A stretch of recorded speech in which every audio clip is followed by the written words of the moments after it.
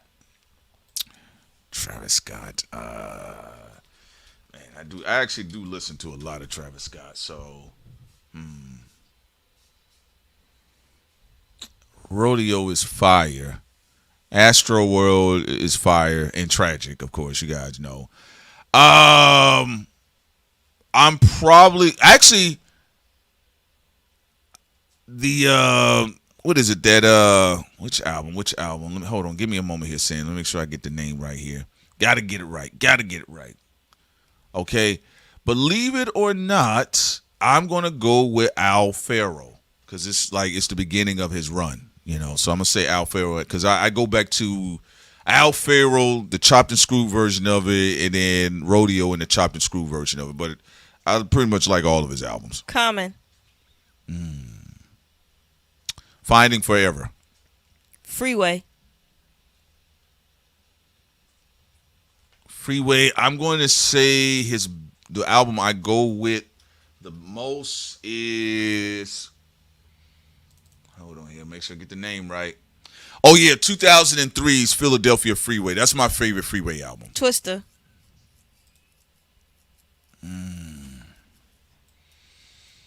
Twister, because he had like two reemergence in his careers, especially after he got that joint with Kanye West. Then it gave him. I will say with Twister, it's probably going to be between Kamikaze and Adrenaline Rush. No between. Pick one. All right. I do what I want to do. You got to pick one. I'm going to say Kamikaze. All right. The next person we're going to do is Cassidy. Oh, Split Personality. No, the Hustler album. That one. The Hustler album. Scarface. The Fix. Foxy Brown.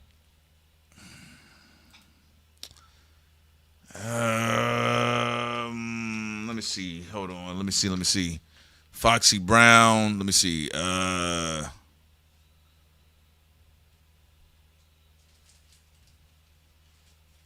I'm going to say Il Na Na. I'll say Il Na Na. Nicki Minaj. Nicki.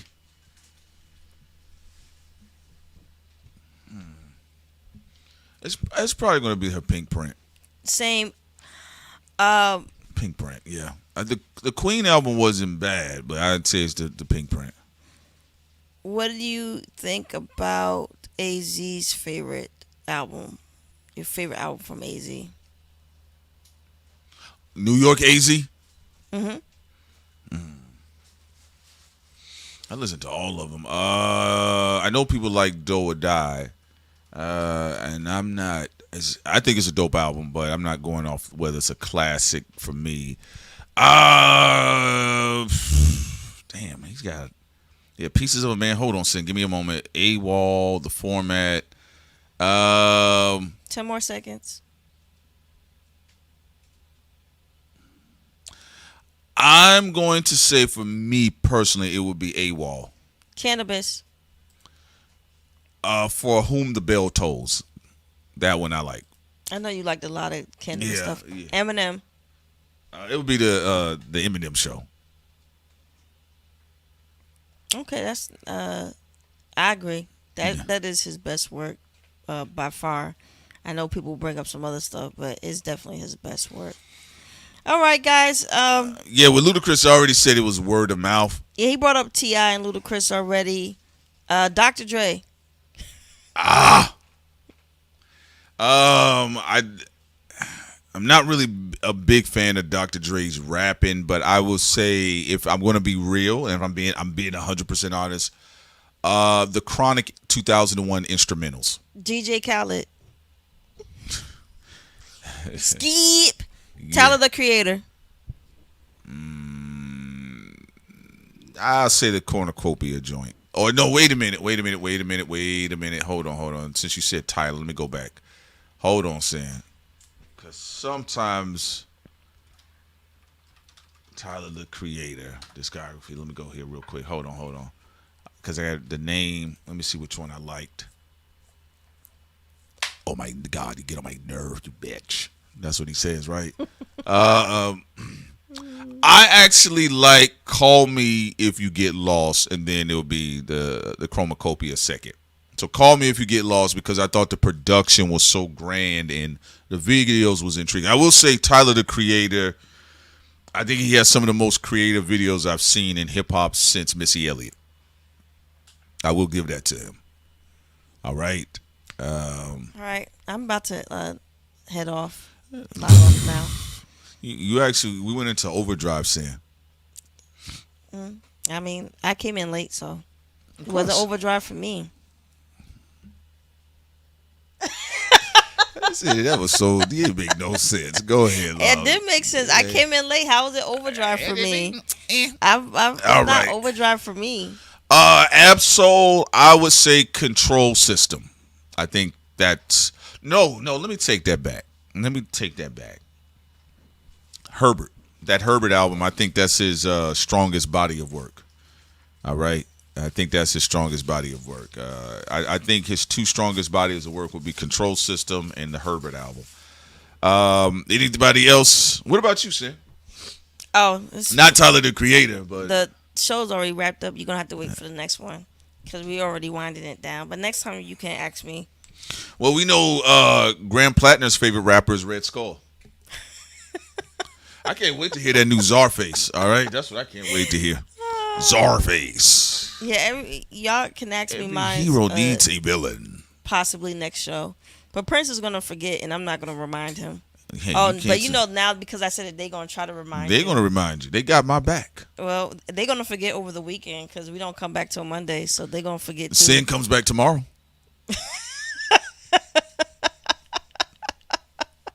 All right, y'all. You guys have been enjoying yourself. I know some of you all are at work, wrapping up your shift, or this is probably the midday of your shift. How many of you all at work right now? All right. I know one lady, she said she almost got fired because she laughed at something we said. Her boss came over to her section. I said, girl, you in the call center? You in the call center?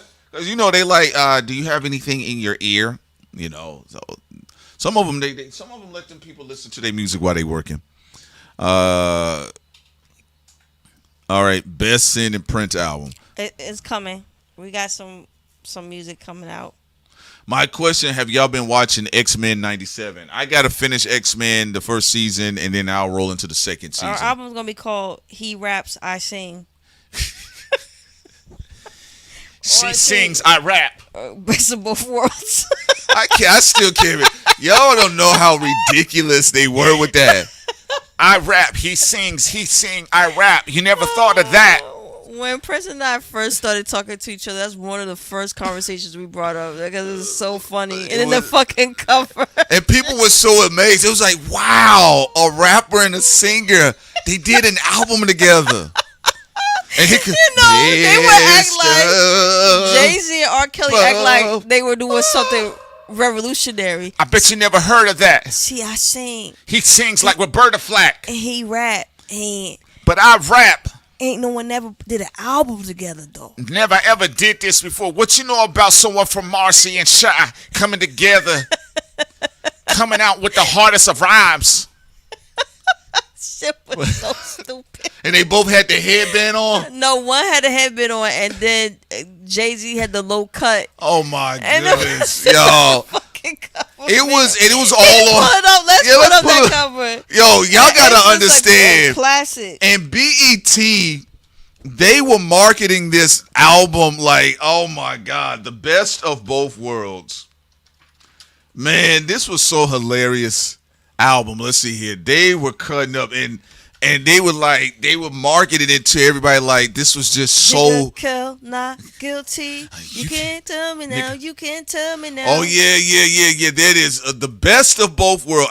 You know why I will never forget this album? One of the things I never forget is Wendy Williams talking about somebody getting pepper sprayed. Oh, that was when, yeah. Oh my God. When they said someone from Jay-Z team pepper sprayed R. Kelly on stage. Y'all gotta there was so much drama around this album. Oh my goodness. There was so much drama. They didn't even finish the tour. Jay-Z got there because all of that controversy came up with Kales around that time. So they said one of Jay-Z's guys pepper sprayed R. Kelly. It was so ridiculous. Hold on, let me put this on the screen for y'all.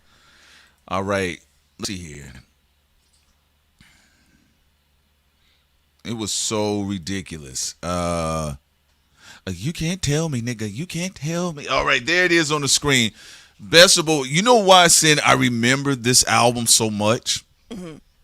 It had one of the ugliest album covers I had ever seen. You remember back in the day when they used to do the greatest hits? No, because I know they thought that that graphic was gonna be like revolutionary. Oh my God! But it just made it look. It was This was such an over the top era. This reminded me when like the WWF was at its peak. Yeah, but it's like two extreme personalities at the time. It was both Sagittarius, right? They both Sagittarius. You know, best of both worlds. Fiesta, Rockaware. Like, look how they will mark Fiesta, Rockaware. I say, I'll never forget when I pressed pause. I said, Rockaware. What? And y'all gotta understand, R. Kelly and Jay-Z had Black America in a head wrap. So many people was enjoying this era. Nobody likes to talk about this era of Jay-Z and R. Kelly. You gotta put the album cover up there, though. I do. I got it up there. Oh, okay. It's a delay on my end then. Yeah. Listen, it's best of both. Both the niggas was so fucking dramatic. They did, because I remember even as a kid, they was like promoting it like this is something never been seen before. Never been seen, never been heard. You never heard a singer on a hook and a rapper on the verse.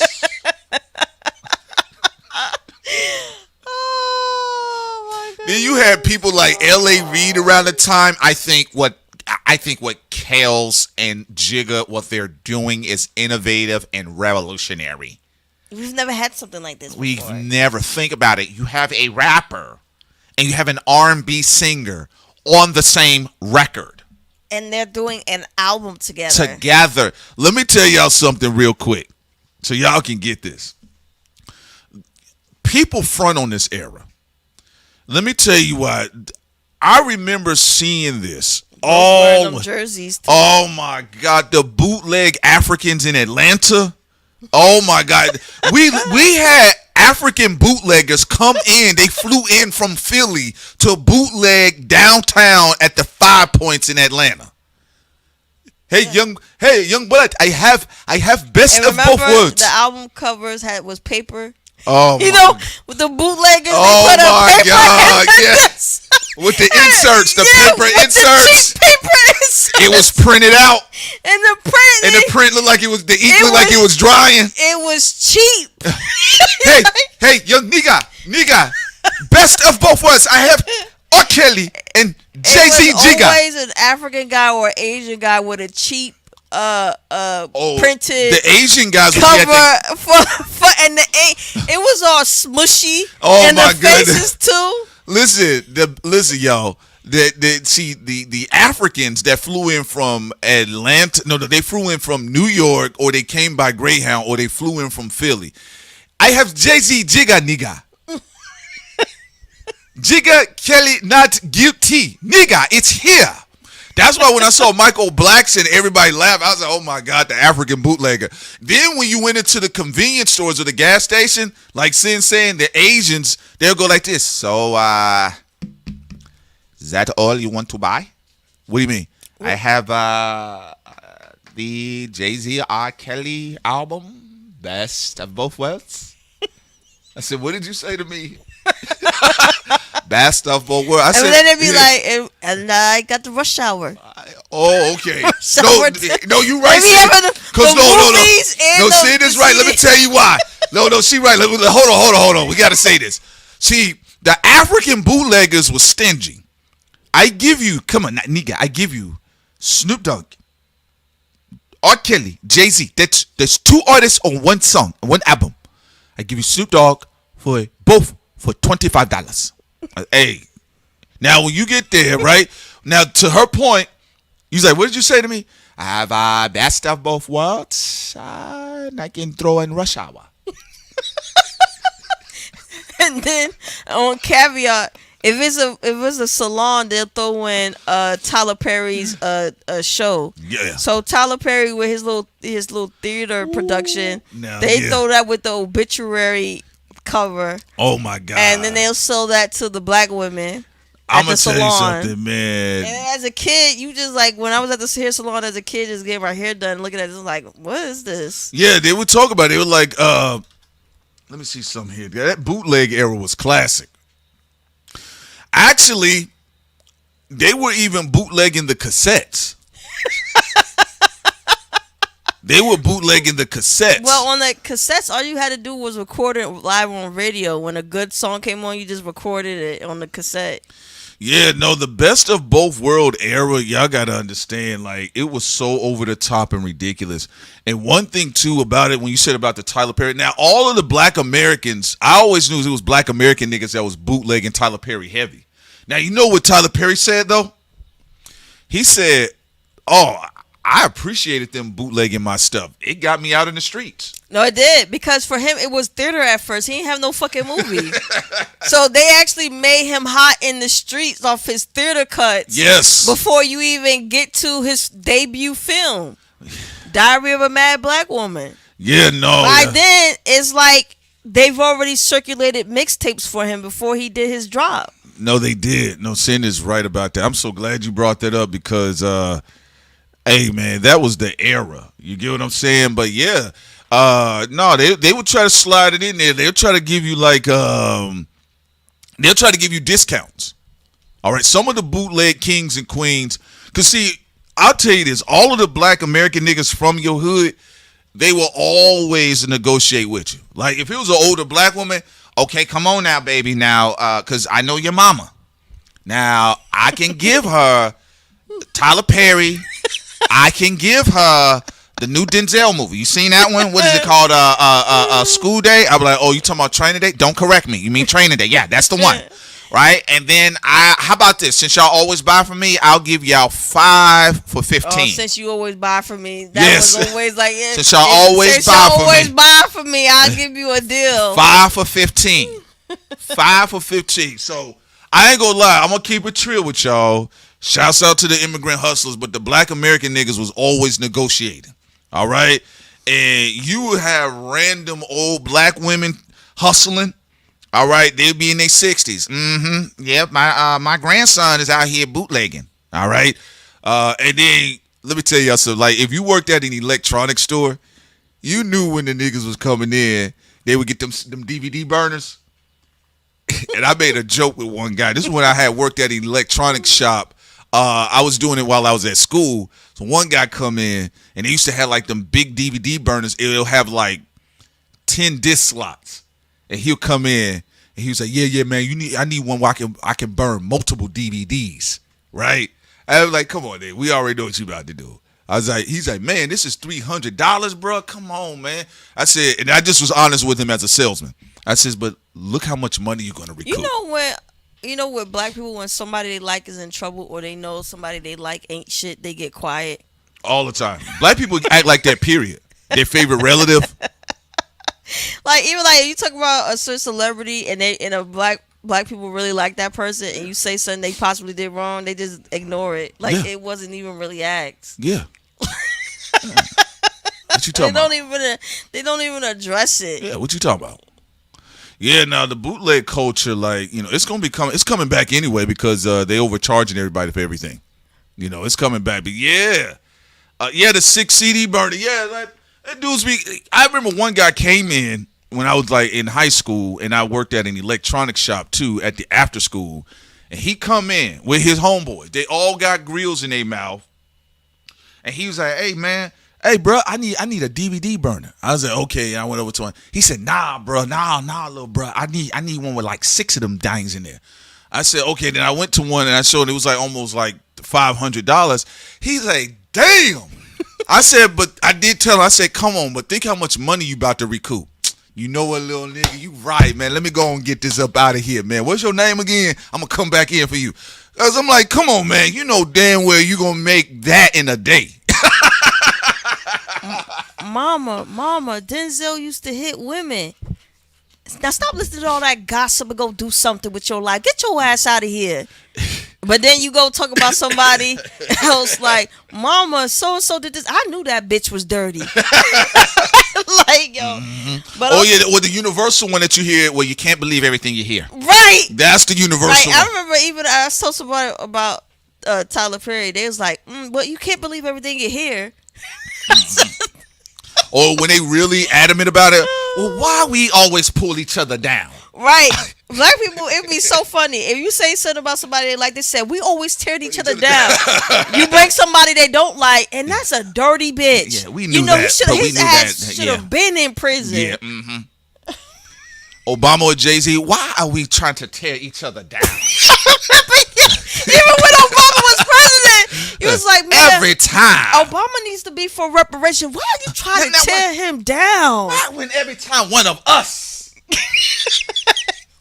A lady gave me that speech at Dollar General. I knew I should have opened my mouth.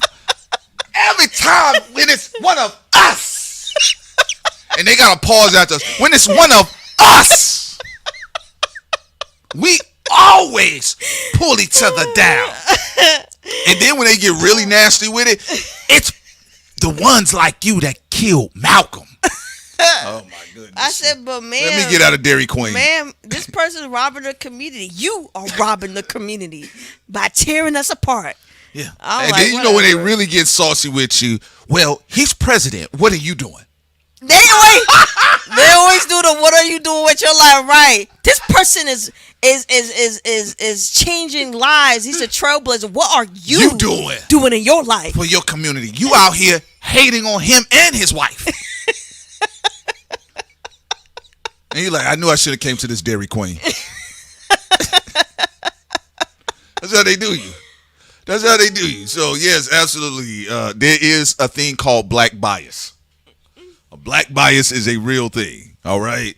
But yeah, I used to get them speeches. Yeah, a lady went off on me in Dollar General.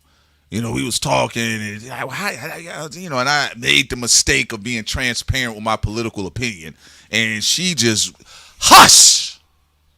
Because now I'm younger than her, okay? Yeah, no, it goes for women. Hush! Women that people like too. If a woman like Young Miami, well, you a pick me. Did you talk about Diddy? Ma'am, he's in prison. We was talking about him all day on here. But shh. Okay, so what if a bitch do it? What about it? Right. If a nigga But could when the do niggas it, a do it- bitch could do it too. But ma'am, she's not in prison. He is. NDRE need to shut her ass. But then if it's a woman they don't like who's shaking ass, she's a whore. Yeah. if you like her, she's not a whore. But if you don't like her, she is. Okay. Yeah. All right. Yeah, no, I made the mistake. No, I remember a black older woman went off. Hush! And I was saying, well, I was really just trying. Hush! Hush when I'm talking. That was a funny time, though. Okay. In 2008, young man, black people would have Obama photo right next to Martin Luther King, right next to their relative. Yeah. And then it's just some crazy shit right next to Malcolm X, right next to Muhammad Ali. It'd be all in a row. And you see, Barack Obama is doing the Lord's work. And then when you say, well, you know, he's not really doing anything directly. He has a black woman. Do you have a black woman? Yeah, I do. I have a black woman. Well, but you ain't president. And I can see why. You too busy focusing on him instead of focusing on your own goddamn life. Yeah. This is why he out there making hope and change. Yeah. You here just changing your mouth.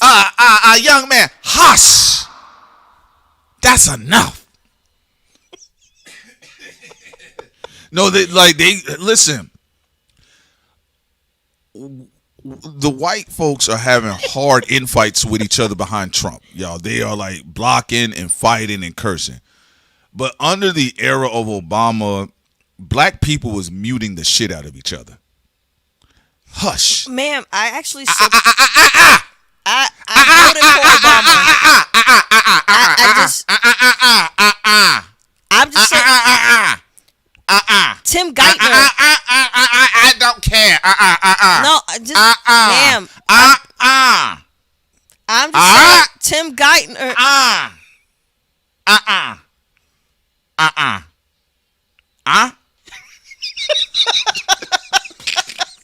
That's all I fucking heard. Give you a word in. Now, did you say all this motherfucking shit with that white? When them white men were president, was you talking about Tim Geithner? You probably didn't even know who Tim Geithner was. But when a black man is president, all of a sudden you want to talk about Tim Geithner. So what? So what if he's crooked? Huh? What about the other 43 bitches? I'm telling y'all, I read into that so many times. From young girls to older women. And then the gay black man. All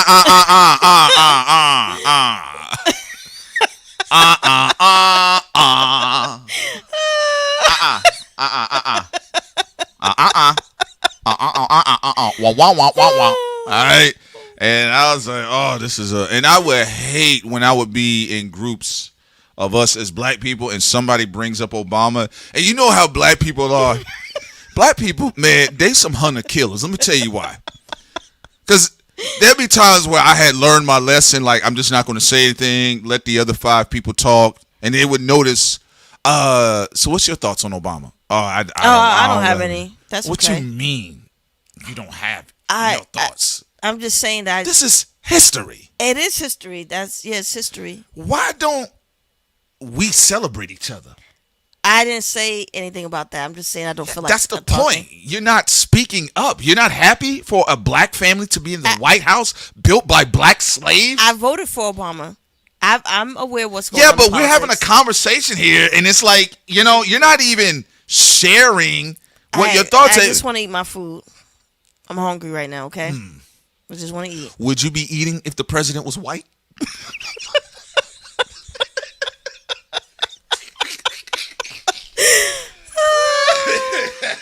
And then also, like, once you learn your lesson, when they just started saying that Obama's just perfect. You just be quiet and just continue to eat. Yeah. Just ignore it. So you know, Obama today, did he look fine in that tan suit? Yeah, you know them white people are mad. They are mad because he looked good. Hey, the only thing you need to do at the time, like when it was, especially if it was older black folks who did live through the civil rights era, when they were going off like Sid and stating, to keep the conversation going, you just say,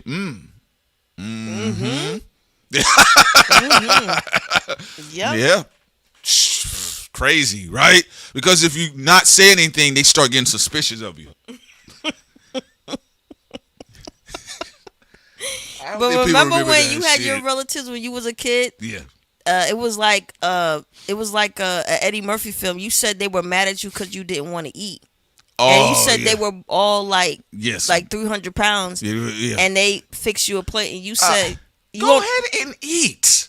Come on, eat. Yeah, I'm actually full. No, that boy need to eat. Look at this boy. He got no meat on his bones. Okay. What did he have? He had some cranberry sauce. He had one small plate. Chicken. Baby, go back up there and get another piece of chicken. Some ham hock. Put that on there too. We got 3 gravy, different hams. Mac and cheese. He do need to eat. I don't know what's wrong with these. But you said you snapped. What did you say? Oh, I said that's enough. That's enough. I'm full. I'm full. He was getting beat for being full. This is abuse. I'm full. You want me to throw up on the table? And there go P Solo. He ruined Thanksgiving. I told him. I said it's enough. I'm full. All right, I'm full. That's enough.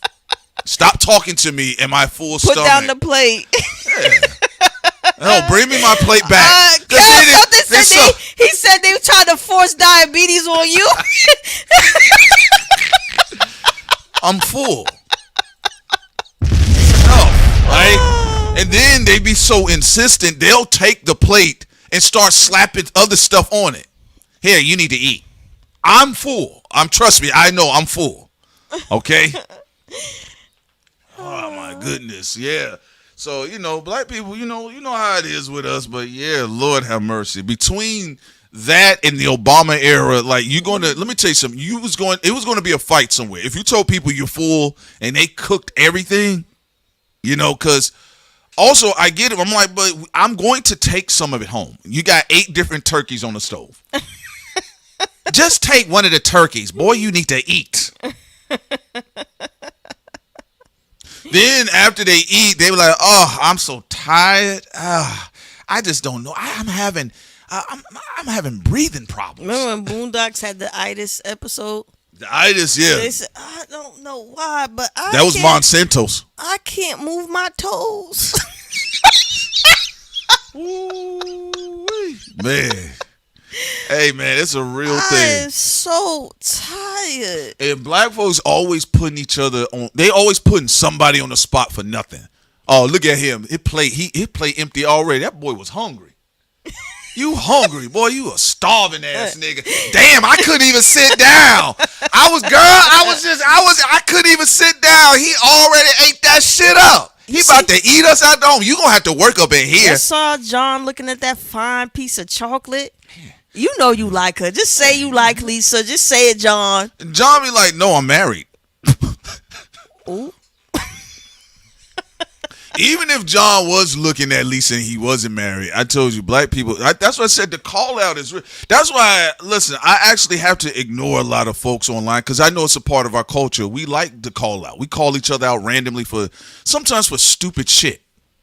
Do you feel I've called you out? You talking to Sin. You the queen of call outs. Sin is the queen of call outs. Umpire Sin. Straight. Yeah, this shit, man. Man, please. So, that's what I said. If you just not, if your family, if your black folks ain't like that, that's why there's a lot of huddling injury online. Because most black when you can go from somebody's family cookout in Jersey and you can go to somebody's family cookout in Mississippi. They may talk a little different, but the energy's still the same. Still the same type of jokes, snapping on people's hairlines and shit, or they weave, or whatever the case is, or their natural hair. Girl, she doing that natural. Oh, you know, and it's their cousin. She always trying new dumb shit. You know that. I ain't gonna lie. One time, that did happen. One time, where they were like talking about India Ari in the song "I'm Not My Hair," and they was like, "Girl, why don't she shut up?" And I was like, wow. I didn't expect this because this was like the an educated class of black women. Yeah. And I think at the time I was a teenager, and they was like, damn, why don't she just shut up? And I was like, wow. No, I said that to you, I just minded my business and eating. I was like, wow. Like like when the song came on, "I'm Not My Hair," they just like, damn, I just wish this bitch would shut up. That's why I said a lot of niggas, man, industry niggas be around too many industry whites, because you'll know about your real brand if you go to like black fellowships and unions. Like we're talking about when black people are having conversations about these people at the cookouts, right? And let me give you an example. Like you can be at a situation and somebody like, yeah, man, what y'all into? You like, oh man, I like I like Kendrick and Drake, man. Hey man, I thought Kendrick was a conscious nigga. You be like, what you mean? Yo, why was he on stage with gang members? And you say, what? You got to understand, we're on the internet. There's people that are acting on the internet, but if you talk to people's uncles and shit, people's aunties, they'll be like, all they know sometimes is what they hear on the radio and what they see on TV. Well, my family didn't care about none of that. They were laughing at the battle, and they thought that Drake loss was funny. That's why y'all heard Lord Jamar said he thought Kendrick Lamar was like Talib Kweli. And then you saw, wait a minute, no, it was Dwan B. Dwan B was explaining that shit to him.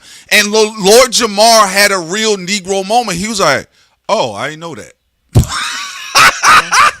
And with my family, they didn't care about who was conscious or not. They just thought that the battle was funny, and they thought Drake, how he lost, was funny. That's it. Oh, that's they were just laughing. Yeah, so you're gonna see that across the board. And I'm talking about like when you I know where I'm from. When you get into trove of black spaces, you're gonna hear how black people really view somebody when they get in large groups, and they're coming from all walks of life. So 50 Cent really do get on black people's nerves.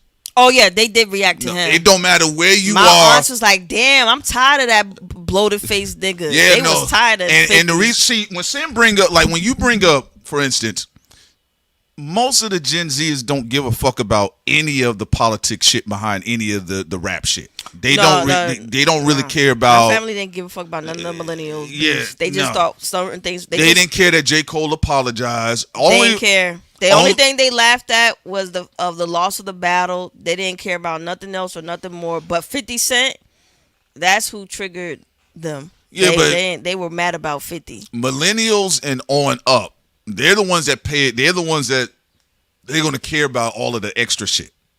But 50 Cent, the black folk, the Nicki Minaj thing. That's a real thing. Like with the whole, they got mad at Nicki for being MAGA, and they just got tired of 50 Cent because they called him a hater. Yeah, because they like, because black people don't mind if you beat on one or two big black folks publicly, but if you're on your 12th black person and they never seen you knock out a white person publicly, you know where they about to slide you at. You get what I'm saying? So that's just something to laugh at. But the best of both world era, people can say what they want to say. I was outside as a kid. I saw it had a lot of black folks in the head wrap. That's the both worlds. Yeah, because they was like, they were like, yo, man, you got 12 play R. Kelly. Jay-Z just did the blueprint. But you saw he was wearing that Eskimo fucking coat, R. Kelly with the headband. Oh man, yeah. And then Jay-Z had on them big ass jerseys. Ooh, and that's when they did the no pigeon shit. Oh yeah. Yeah, they did the no pigeon shit. No Pigeons was one of the most pathetic music videos ever created. That shit was so pathetic because even look, you proved their point. Now TLC didn't have a happy ending, but at least the music was top tier, and then the video was like fire. And then they come out with this broke ass video. No pigeons. Candy Burris. Niggas got holes in their fucking shirt and shit. Like, come on, Candy niggas. Burris said, at least put something on. She said she appreciates Sporty Thieves because those were the guys that did No Pigeons. She said because they didn't get the permission from the label to use the song, she recouped all of their profits. Of course, because they were like being bitter. Like, one of the things I gotta say that sometimes, and I talked about this with Prince once in a while. But I don't bring it up frequently when I'm talking to Prince and B-More, but once in a blue moon, I'd be like, why guys be crying about no scrubs and stuff? I'm like, as a woman, if I'm listening to hip hop, I had 50 songs calling females a bitch and being hypocritical when it comes to sexual expression, and I move on with my life. It's like every 6 years, one song would come out saying something about men, and it'd be crying. Like, it got so bad with no scrubs, even Jehovah's Witnesses were crying. I said, Y'all ain't got I said, you a Jehovah's Witness, why do you care about no scrubs? Like, come on. Y'all ain't got no windows. You're not even supposed to be a part of the world at all. What are you listening to no scrubs for? Yeah, Sporty Thieves, they did a song called No Pigeons, which was a response to Scrubs, but they also used the Scrubs instrumental. And they didn't get permission from the record label. So they didn't net any profits. And it became a whole thing. And then Sin told me, because I've seen Jehovah's Witnesses, and they used to knock on our door with the watchtower. But she said, growing up, the Jehovah's Witness men were talking about no scrubs, which was surprising to me because they, up until that point, they were just never talking about nothing. They were very astute. Right. I would just have the only other time they commented on the secular world is when one of them was like, I heard him talking to another. He was like, because I'm around black Jehovah's Witnesses, so he was like, damn, Jay-Z is my favorite artist, but he did the whole thing, and there's no one. Oh yeah. He said there's no one greater than Jehovah. No. And he said he had to put down his Jay-Z collection as much as it's hurt him because it was his favorite artist. And then the second time I heard them bring up something secular was the no scrubs. I was like, why are y'all even, what? It was funny though. Yeah, no. You know what's crazy? I'm glad that you brought that up because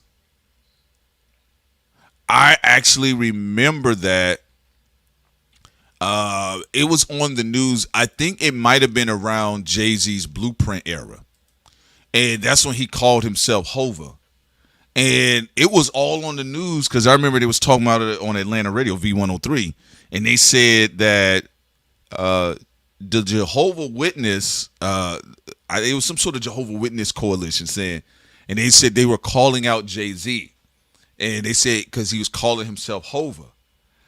And so we was in the classroom. We was like, okay, what's the big deal? But I wasn't a Jehovah's Witness. But then when I got it was a big deal. It was a girl that was in our class. She explained how it was. She said because you can't do that. Jay-Z had a lot of Jehovah's Witnesses that were fans of his. There's a lot of Jehovah's Witnesses in the East. And then he said, Hova. And then he was getting sassy with them. They was like in Jehovah's Witness circles, the black circles. They was like, all right, we're done.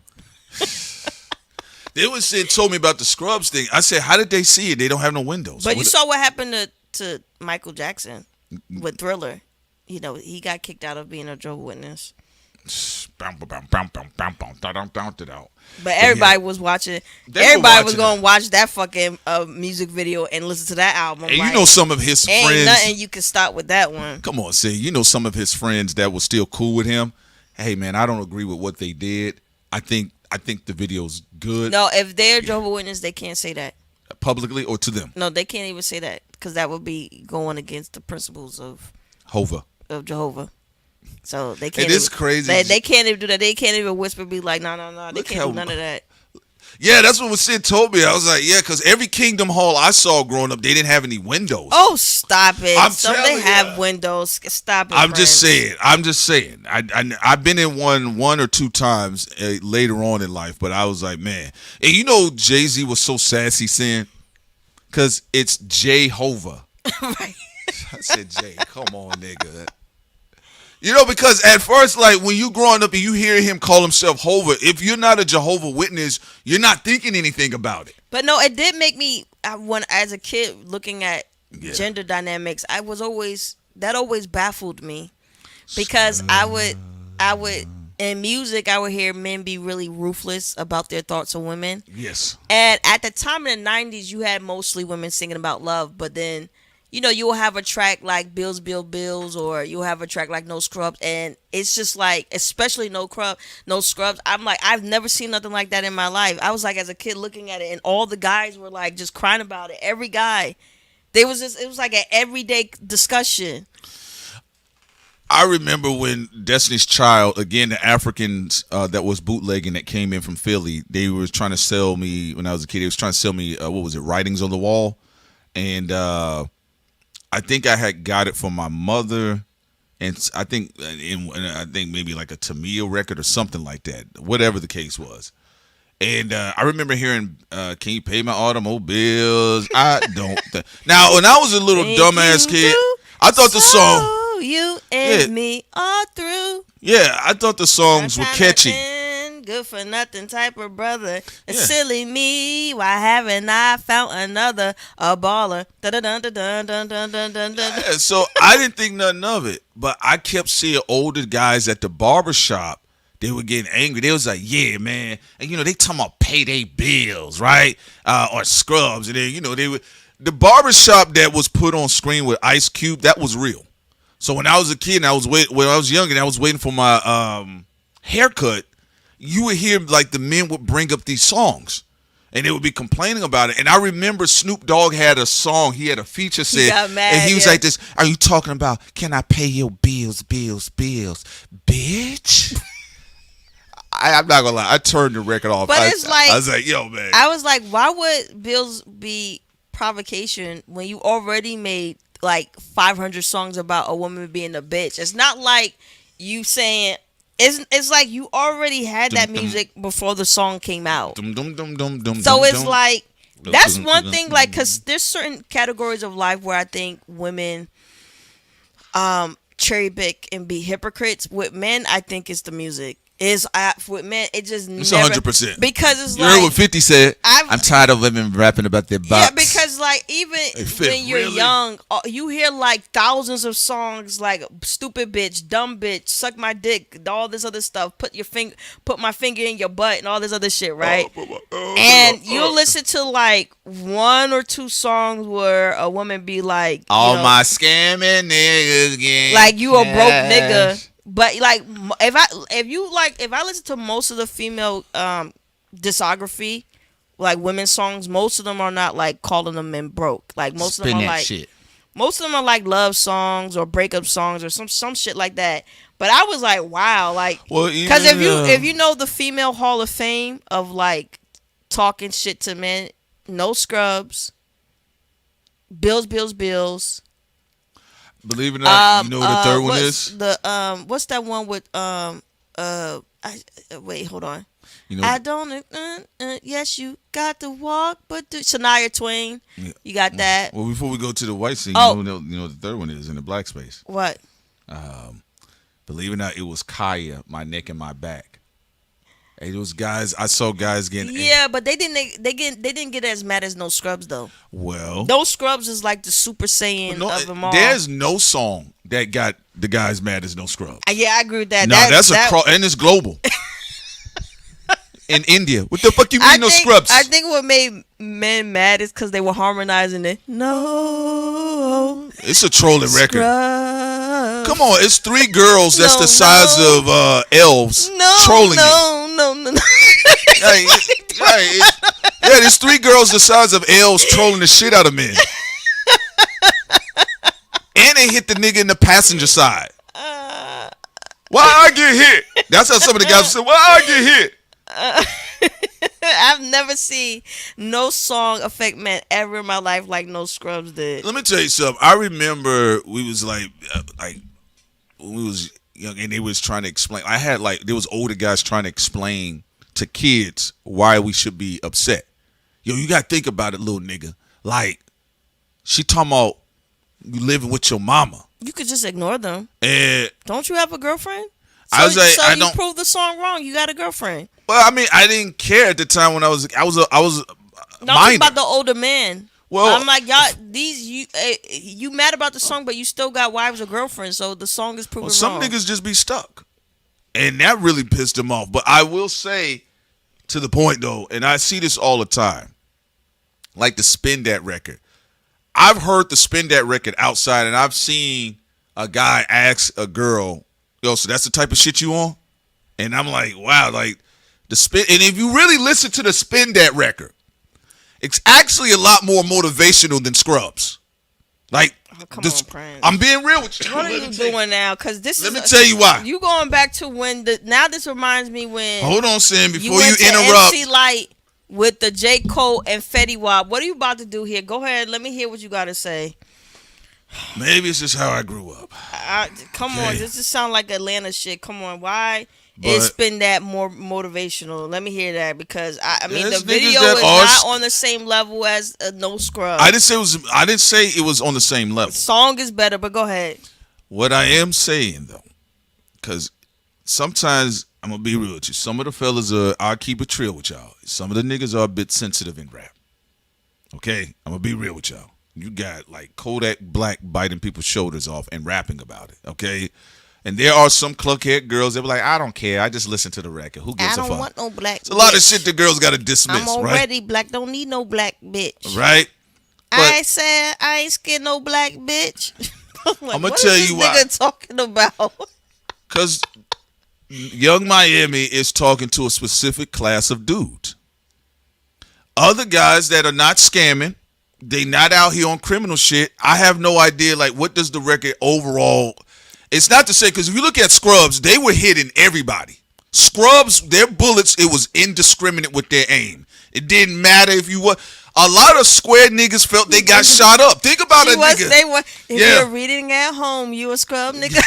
Yeah, because like the reason why I said Scrubs was the most destructive record for them. If you're taking out alone, you a scrub. Like, what? Scrub. If you're taking the trash outside, then I'm talking to you. Right? Think about it like, yes, son, I'm talking to you, right? You live at home with your mama. Oh, yeah. Yes. Like, but the worst part is when Chili said, "Wanna get with me with no money?" Oh no! Like, oh my God! And she went, and that was like one of the important bookmark points of the song. Let me tell you something, man. When you moving around in Atlanta or you bouncing back and forth to Chicago, you gonna run up on some girls. They gonna be like, "Yeah, I'm looking for a scamming ass nigga." But the problem with you be like, Young Miami is the Diddy trafficking. Hold on, say don't. I'm being reasonable. I mean, that's why people gave it a flag. That's bullshit. Okay, that's bullshit. Okay, why is it bullshit? Let me tell you why it's bullshit. Why is it bullshit? First of all, the industry niggas do not want to talk about Diddy because his release date keep getting moved up. Okay? Are you saying because hip hop niggas be into trafficking? Hip hop niggas are trafficked. So we gonna cut all the bullshit. I'm cutting all ropes and strings of bullshit today. Scrubs, listen, when I was a young kid, I didn't understand why there were older men crying and complaining. But you get older, especially when you get into singing that when you get a bit long on that note. Wanna get with me with no but see, money? Like that Chili is a troublemaker though. Chili is a fucking Her hair is always wet. She's a troublemaker. Back in Atlanta, people kept caping for Chili, and he said something wrong with that bitch. Everybody know about Chili in the A, dog. Like everybody, her name is Chili. Chili is a big fucking troublemaker. Right? She is. Sure. I'm gonna say this one more time. When I was little, I just thought the video was fire. It reminded me of the Michael Jackson and Janet Jackson video. Right? That's when everybody was in space dancing, right? But when you get older and you become a young adult and then let's say you lose a job or you lose money and then you hear the song, you're like, oh, okay, I see why a lot of guys might have been tripping about this record because let's be real. They were being trollish sirens. They were shooting at all of the guys. They didn't give a fuck who got hit. But when I hear the Young Miami record, now we already covered the trafficking part, but let's be real, you hip hop niggas. Y'all ain't bringing up Diddy. So I want that part of the conversation. We could go on and wrap that up. Yeah, then, but Diddy did get locked up though. Diddy got locked up. They both got biases in their favor. Niggas out here saying free Diddy, and Young Miami didn't face. She ain't in prison. But here's the thing, though, saying you and I know what's going on, like Tupac said. But you and I know what's going on, right? You gonna run around and you be in spaces. Let's take Young Miami out the way. Let's put a city girl there. Or she is a city girl. I was thinking about the other one, JT.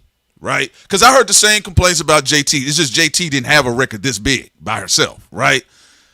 Guys would come outside. There will be records where women, scamming women, are saying, I'm looking for a scamming credit card, illegal real estate, money laundering, big wig nigga. But she's allegedly a criminal. I'm gonna say this one more time. I'm gonna say this one more time, Sid. I'm gonna say this one more time.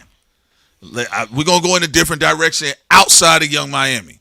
I'm still seeing guys online, they complain. They'll say, when a woman comes outside and she's a scammer, she says, I'm looking for a scamming nigga. If you're doing PPP loans, if you're doing real estate, if you scamming in the crypto market space, that's the king I'm looking for. Yeah, but niggas, hold on. Let me finish. Go ahead. I require my time because I'm going to tell you why it's a lie. Because then when the guys do the bitch shit, right, then they say, oh, no, we talking about the bitches. We talking about the bitch. We talking about the women with the women, right? They got to go through that. And then some of the guys are talking about all women when they saying the bitches. What I'm saying, some of the shit just don't apply. It don't apply.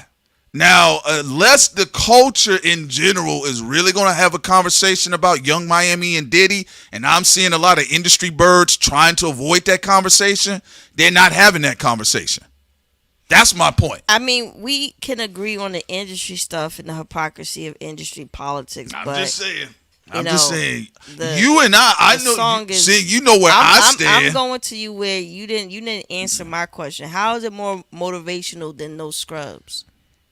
Oh, because they talking about the scamming niggas. If you a square nigga throwing boxes on the back of a FedEx truck, that shit don't apply to you. Because think about it. What she said. She talking about, show me how you kill a nigga. Break that bread. Crack that card. That's what she looking for. And maybe y'all shouldn't be dealing with scamming ass broads like that. Because there's a lot of square niggas that get wrapped up in scam pimpstress swirls too, by the way. I mean, that's how they got trapped in Diddy's house. Okay. But the scrubs was a lot more vicious. It was indiscriminate aim. You literally had guys that was unemployed getting shot up. We got to be real about it. And I think because of it, and again, if we're not having a conversation on the criminal side of the game, because it is a crime record. It's a criminal record. That's what I was saying. But no Scrubs is not a criminal record. But hold on. Young Miami Spin That is a Sin City criminal record. So is every other debate record. Like Snoop Dogg. I'm not. Obviously, he's a fucking crip. We got more crime rap right now. And of course, there's a lot of crime rap. The only time so it get clean. So you trying to say just because there's crime rap niggas, we should have crime rap bitches too? They exist. You know, Cardi exist. Let's talk about drugging men. Listen, let's not be slow. JT was rapping about cracking niggas' cards. Let's not be slow. Snoop Dogg's talking about I'm innocent after killing someone. There's blood drop babies and there's cripstress outside. Let's stop being slow because there's a lot of guys that think they got a monopoly on criminality. That's why every time you see a bit of a wealthy black guy and he bring two women to his loft and they come out and he knocked out because they drugged him and took all of his money and his valuables. You better acknowledge it. You better acknowledge it. You know, now I think Scrubs has caused a lot of PTSD. I think it's caused a lot of generational PTSD. I don't even know why. It shouldn't matter. Because a lot of regular guys got hit, Sam. Yeah, but that's why I said when rappers be talking all this horrible shit about women, they do not affect me. Now, when people criticize them, I don't defend them either because I feel like if people criticizing Young Miami or Diddy or Kodak Black, they're right. So I'm not playing no defense for none of these people. But at the same time, like, They don't affect my relationships. I don't give a fuck about what they this say. No Diddy. I'm not gonna be. No, I'm saying I'm not gonna be crying. And be like, oh my god, you know, no pictures, no scrub. Like I don't. I'm saying I don't know why people cry about records like that. Entitlement. Because if you already, because let's be real, rap is definitely hands down the most sexist genre. Hands down. They don't even want it. Like, even with this record here, I mean, is it any more violent than any fucking drill record?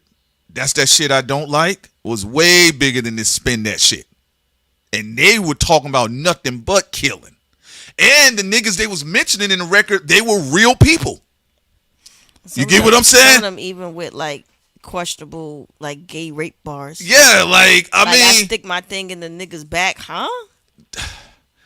So, Eminem, you know, if you are a guy and you even as a man listening to rap, you're used to being on top, no Diddy.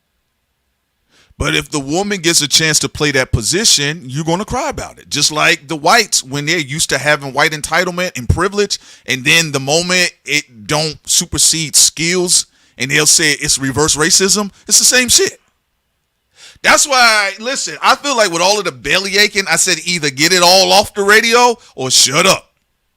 Now, you can have your criticisms, that's fine, but they need to be appropriate, like Young Miami and Diddy, real victims. Right? I just think people be full of it half the times. With TLC, they were 3 good-looking women. Right. I think people just, at the time, fantasized about them, and they felt like it was ruined.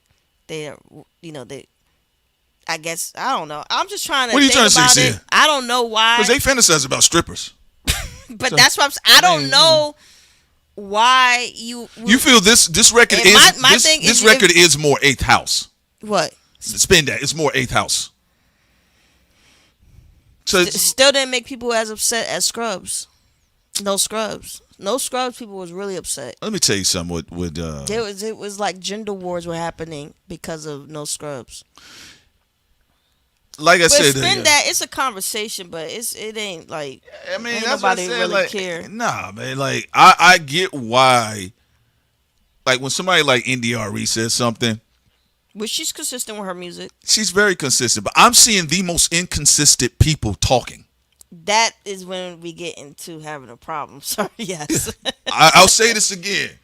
Unless you're going to talk about the trafficking gamble ring of Diddy and what role Young Miami may have played a role in it and things she said online. They were calling her Ghislaine. Yeah, come on now. And look, I'm seeing the most inconsistent people talking. She was on X saying... To a woman, she responded to a woman, and she said, "Diddy will force you to eat me out." Mm-hmm. That now, I'm saying there's bias in both ways. It's bias in her favor, and there's bias in Diddy's favor.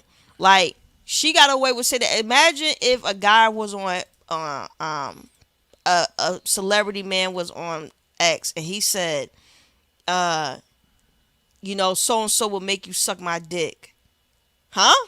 Yeah. Sounds like it's non-consensual to me. Yeah, so I just think there's going to be bias in favor of Young Miami because let's be real, you know, when you have that level of suppression in rap when it comes to women being able to hold a position in rap overtly more than just every other 10 years you got a Nicki, a Cardi. It's just because she's not ugly. Yeah, then you're going to have like radicalized people. They be like, so what? If the niggas do it, the bitches can do it too. If she was 250 pounds and she wasn't attractive, they would have taken her head off. That's what I said. I saw the video and I see why people are being inconsistent. You know, and again, even when people are trying to have the conversation, they not really having no real conversation. Let's be real. Like if you think of Spin That in context with Diddy, it's creepy. Yes, that's what I was trying to say. That's my whole point. Like, but people have valid points of criticizing it. At the same time, we know a lot of these rap niggas be doing that. A lot of them be caught in that. But at the same time, she still has privileges too because people find her attractive. She has the #1 record, and she ain't go to prison. Yeah, Diddy. You know? She ain't get in trouble for nothing. She had to lay low for a little bit. The only way a nigga could get away with what Young Miami is doing is that if the nigga could really sing and he made a hit. R. Kelly. R. Kelly had all those videos out there. It was him, and he came out there with the Chocolate Factory. And people was dancing out in the street and happy people. And I remember I asked somebody that was older. That was at the time. I was like, oh, man, who gives a fuck about that shit? This record good. Men get away with it depending on how good their music is. So if their music is really good, people give them a pass. If they direct great films, people give them a pass until they can't give them a pass anymore. And it depends on their connection. Women who get a pass, it has to deal with, are they attractive and are they a part of the criminal class? Because there's a lot of attractive women who weren't a part of the criminal class who got kicked out of the music industry and did not get defended like Young Miami. So, look, if you riding hard with a syndicate and they rep for you, they just gonna rep for you. Yeah, so, like I said, I just seen too many inconsistent people, cutting up. But, it's even down to when 50 Cent said he was tired of women rapping about their box. And put somebody on who doesn't rap about their box, sir. I said 50. Now, nigga, you went and got Olivia and had her singing about the candy shop. Come on. I like you licking my lollipop. All right. So, but anyway, ladies and gentlemen, I think we're going to cap it off on that note. The great debate of the progress of No Scrubs versus the digression of Spin That. Damn, and you had me up all the way till the afternoon. You spent that shit. Spent that shit. Spent that shit. Feds, CIA, everybody listen. I don't do no criminal activity at all. I have no interest. That's not how they get black people. They get the dumb rappers for that. We had a cop calling years ago said they listened to academics and them because academics we talking about crime shit to see what rappers to lock up. Yeah. Come on now. They listen to everything. They get normies on regular shit. Well, spin that. Not gonna get me on nothing because I don't do nothing. All right, so they said also update Kendrick Lamar and Amber Mark. I've listened to some of Amber Mark's music. Dahi, How to Pray will be out August 28th. So just to let y'all know about that. Okay. So yeah, that'll be it. And it looks like Deborah, that's Waka Flocka's mother, look like she's coming out and saying something about Rock Nation. So but what the hell she saying? Play it. And make sure they not scamming. I don't know if it's copyright. I don't know if it's copywritten. Well, we'll put on the Patreon, but read what it says though. Because sometimes though, you gotta be careful with X. Sometimes people be scamming. They were saying I guess they was questioning her about Nicki Minaj's political views. Oh, the MAGA stuff? Yeah. So they're claiming that, a lot of stuff is going on with the whole Rock Nation and OVO thing. All right. So. All right, everyone. We appreciate y'all. We up out of here. Y'all take care. Peace.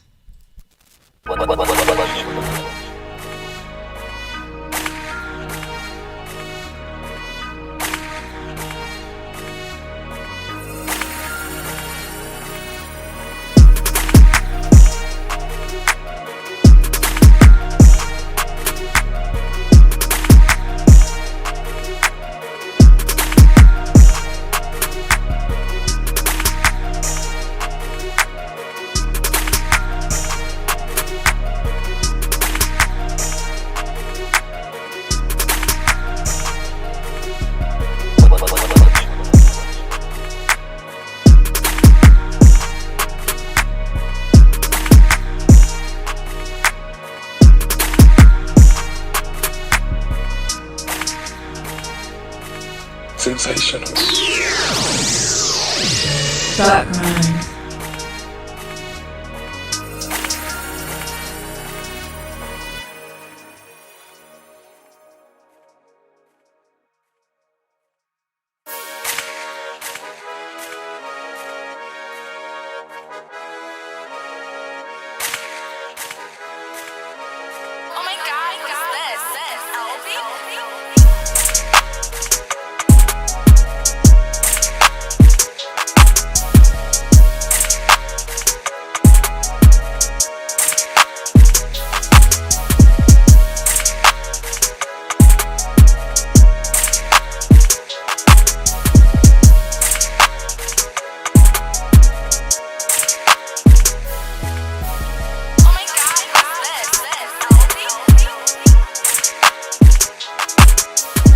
saw the check, nigga. Huh?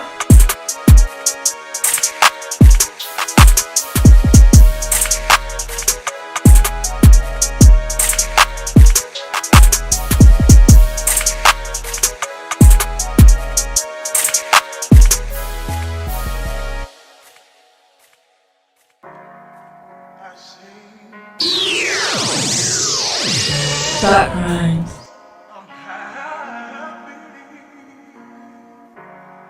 And I sing because I'm free. His eye is on the sparrow. Thought Crimes. Oh my God,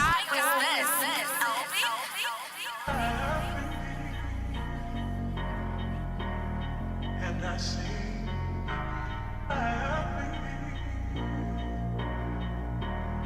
and I sing happy, and I sing happy, and I sing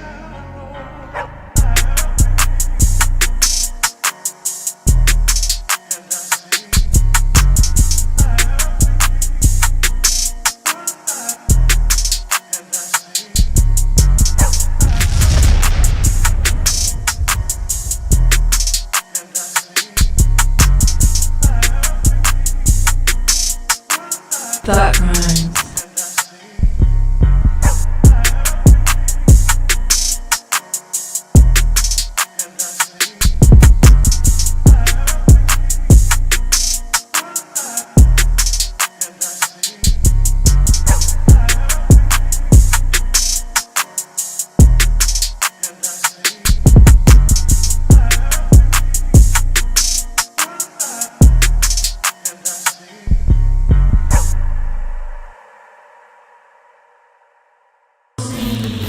We are all the same. We are all the same. More group coming through your airwaves. All right, now I'm here to kick the ballistics. Check out Thought Crimes. Are you following me? Coming through your airways. Coming through your airways. You ain't gonna get me with that one.